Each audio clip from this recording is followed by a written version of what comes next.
The Civil Defense Commission, in tandem with the Pacific Disaster Center, hosted the NDPBA workshop on Wednesday, which provided the necessary tools, scientific data, and evidence-based practices to effectively reduce disaster risk nationally, subnationally, and internationally.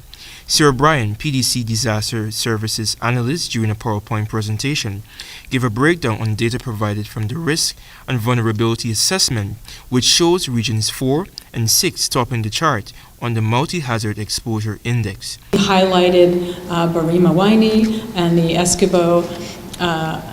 Essequibo Islands and West Demerara region here, highlighted in the darkest red. The Multi-Hazard Exposure Index score shows Region 4 with 0.767 and Region 6 with 0.470. PDC Director of Global Operations, Erin Huey, during her presentation, suggested the formal review and update of the draft Disaster Risk Management Bill.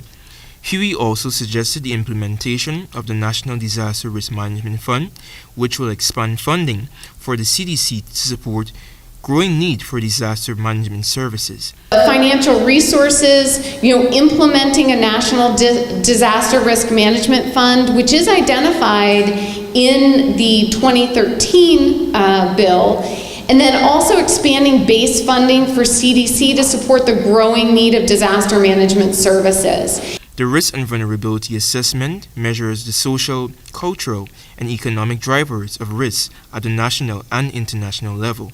The PDC is an applied research center managed by the University of Hawaii that supports governmental and non-governmental organizations to enhance and improve disaster risk management. Meanwhile, CDC Director General Nazrul Hussain, during his brief remarks, noted that the workshop facilitated by the PDC and CDC will provide conciseness on the viability of disaster risk reduction and management. And to better the assessment that was done.